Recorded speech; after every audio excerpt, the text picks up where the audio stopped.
আসসালামু আলাইকুম, welcome back to my channel with another. তুমি কি মাধ্যমিক পরীক্ষার্থী আর মাধ্যমিক পরীক্ষায় ৫ নম্বরের কোশ্চেন একদম হুবহু দিতে গেছো?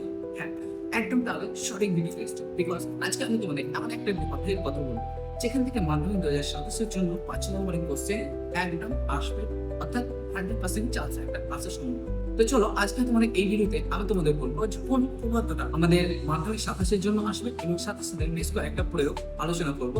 তো চলো শুরু করা যাক আজকের এই ভিডিও। তো এবারের মধ্যে যে টপিকটা রয়েছে সেটা হচ্ছে বৃত্তস্থ চতুর্ভুজ সংক্রান্ত উপপাদ্য, যেখান থেকে আমরা প্রথমেই ৫ নম্বরের উপপাদ্য কোনগুলো আছে সেগুলো বলবো, সাথে সাথে কোন কোন প্রয়োগগুলো আমাদের করে রাখা দরকার সেগুলো কিন্তু আজকে এই ভিডিওতে পুরোটাই আলোচনা করবো। তো চলো শুরু করা যাক। তো প্রথমেই আমরা যে উপপাদ্যটা দেখবো সেটা হচ্ছে ১৬৪ পেজে উপপাদ্য ৩৮, বৃত্তস্থ চতুর্ভুজের বিপরীত কোণগুলো পরস্পর কি হবে? সম্পূরক। এটা কিন্তু আমাদের ২০২৫ সালে কিন্তু আমাদের পড়ে গেছে।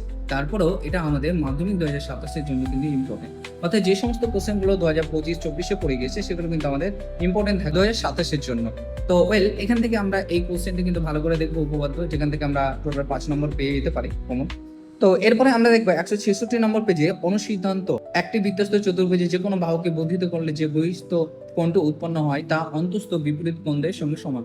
এটা কিন্তু আমাদের অনুসিদ্ধান্ত, যেটা আমাদের ৩ মার্কের জন্য প্রয়োগ হিসাবে মাধ্যমিকে ২৭-এ থাকার সম্ভাবনা রয়েছে। তাই এখান থেকে এই প্রয়োগটা কিন্তু তোমরা দেখে রাখবে।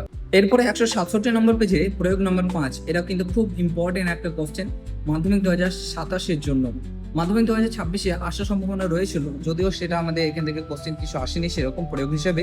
তাই মাধ্যমিক ২০২৭-এর জন্য এটা কিন্তু ইম্পর্টেন্ট আকারে থাকছে মার্কস 3 মার্কের। এরপর আমরা দেখবো ১৬৮ নম্বর পেজের প্রয়োগ নম্বর ৭, যেখান থেকে আমরা এই যে কোশ্চেনটা আছে সেটা কিন্তু আমরা দেখে রাখবো মাধ্যমিক ২০২৭-এর জন্য ইম্পর্টেন্ট। প্রয়োগ এবং উপপাদ্য ছাড়াও আমাদের বেশ কয়েকটা কোশ্চেন একটু দেখে রাখবো, যেমন হচ্ছে ১৭১ নম্বর পেজের ১৮-২ নম্বরের কোশ্চেনটা। এই যে কোশ্চেনটা রয়েছে সেটা কিন্তু আর এই ৫ নম্বর কোশ্চেন, অর্থাৎ এখান থেকে এই দুটো কোশ্চেন সাথে আমাদের ৪ নম্বর কোশ্চেনটাও দেখে রাখবো। এই ৩টে কোশ্চেন আমাদের কিন্তু মাধ্যমিক ২০২৭-এর জন্য এসিকিউ কোশ্চেন হিসাবে 2 মার্কে আসার সম্ভাবনা রয়েছে।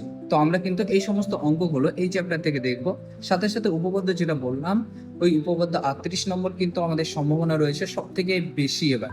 তো এই ছিল আজকের ভিডিও। এই ভিডিওটা তোমাদের কেমন লাগলো সেটা নিচে কমেন্ট বক্সে জানাও, আর এই ভিডিও সংক্রান্ত তুমি যদি ডাউট থাকে সেটা অবশ্যই নিচে কমেন্ট বক্সে জানাবা। তো দেখা হচ্ছে পরে কোনো ভিডিওতে। Be happy and always keep smiling.